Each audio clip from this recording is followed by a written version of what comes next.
সালাতের যে ইবাদতগুলো আছে এটার প্রত্যেকটা দলিল আমাদের জানতে হবে।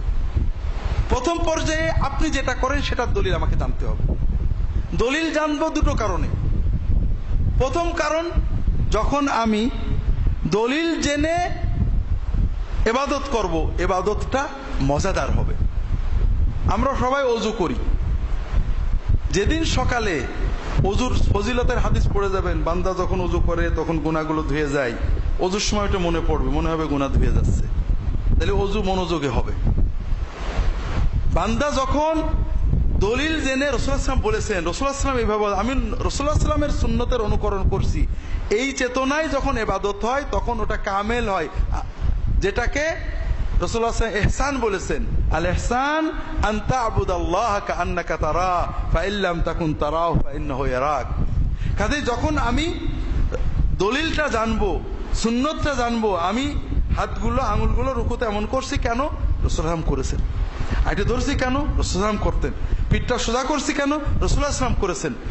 আমি এই দোয়াটা পড়ছি কেন? রাসূলুল্লাহ সাল্লাল্লাহু করেছেন।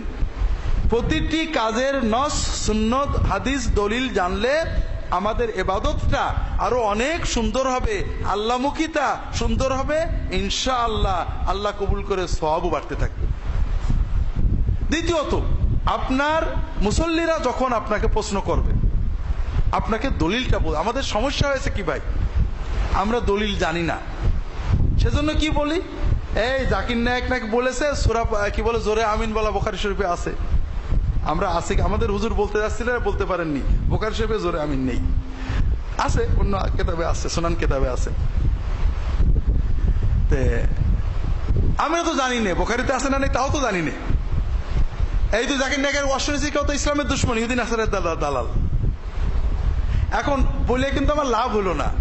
ও দেখলো জাকির নায়েক একেবারে হাদিস এবং পৃষ্ঠা সংখ্যা বলে দিছে, আর হুজুর সেই ভালো লোকটার খারাপ বললো, ও কিন্তু ওই দলেই গেল। আপনি যদি বলতেন যে না বুখারী শরীফে তো নেই, অমুক জায়গায় আছে জোরে আমিনের কথা, আর অমুক জায়গায় আছে আস্তে আমিনের কথা, আমি যেটা মানছি এটা সহিহ, এটা অমুক কিতাবে আছে। তুমি যদি বলো জোরে আমিন না বললে হাদিস মানা হয় না, তাহলে আমি বলবো আস্তে আমিন না বললেও হাদিস মানা হয় না। আপনি যখন হাদিসের পাশে হাদিস দাঁড় করান, তাহলে প্রথমত আমার ইমানটা রক্ষা পাই, কারণ আমার ইমানের দাবি হলো রাসূলুল্লাহ সাল্লাল্লাহু আলাইহি ওয়াসাল্লামের হাদিসের পাশে কোনো মানুষ দাঁড় করাবো না, এটা ঠিক না।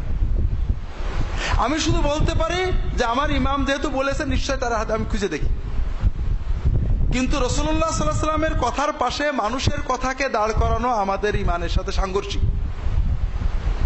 কাজে আমাদের জানতে হবে রাসূলুল্লাহ সাল্লাল্লাহু আলাইহি ওয়াসাল্লামের মাযহাব মানে তো এই না যে আমাদের মাযহাবে নেই কাজে মানি না, হাদিস যতই থাক মানি না, কারণ আরেকটা হাদিস আছে, আমি সেই হাদিসটা মানি, এবং সেই হাদিসটা আমাকে জানতে হবে।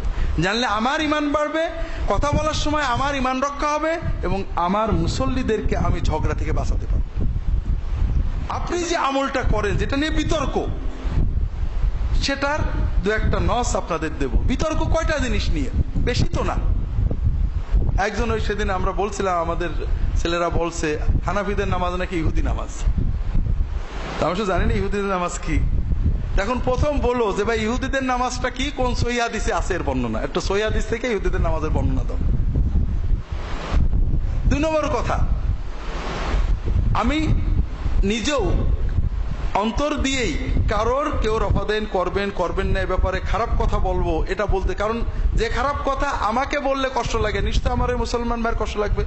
আমরা অন্তর থেকে বুঝি কেউ আমাদের দুশ্মন না, আহলে হাদিস আমাদের দুশ্মন না, হানাফি আমাদের দুশ্মন না।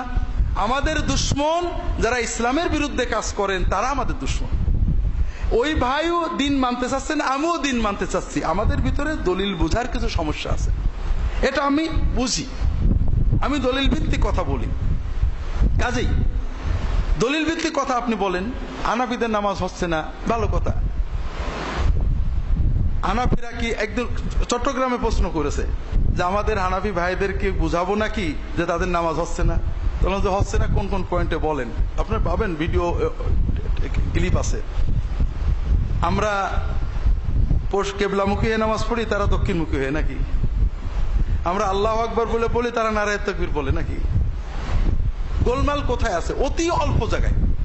আমি একটা গোলমালের হাদিস আপনাদের সামনে একটু আলোচনা করে শেষ করে দেব, বাকিগুলো আমরা দেব কারোর বিরুদ্ধে প্রচারের জন্য নয়, কারোর শত্রুতা করার জন্য নয়। আমরা সকল মুসলমান যারাই হাদিস মানেন সবাইকে মহব্বত করি, কারণ তারা নবীর হাদিস মানছে।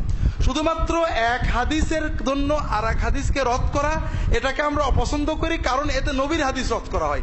আমাকে রদ করলে কোনো দোষ নেই, আবু হানিফাকে রদ করলে কোনো দোষ নেই, শাফিঈকে রদ করলে কোনো দোষ নেই, কিন্তু হাদিসের নামে আর একটা সহিহ হাদিসকে রদ করলে রাসূলুল্লাহ সাল্লাল্লাহু আলাইহি ওয়াসাল্লামকে রদ করা হয়।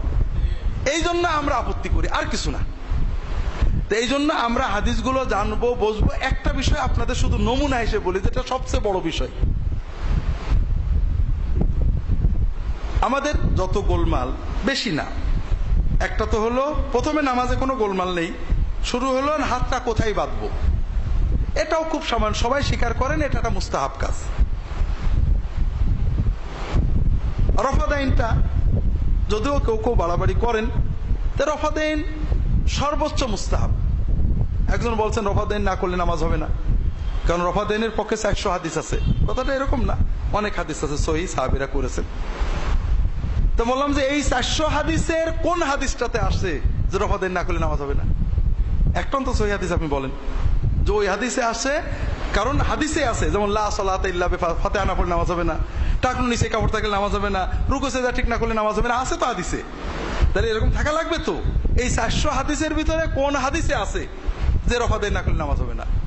আবার আমরা যারা বলছি রফাদাইন করলে নামাজ হবে না, ওয়াহাবি হয়ে যায়, মসজিদে বের করে দেয়, জোরে আমিন, আমাদের কথা বড্ড ভুল।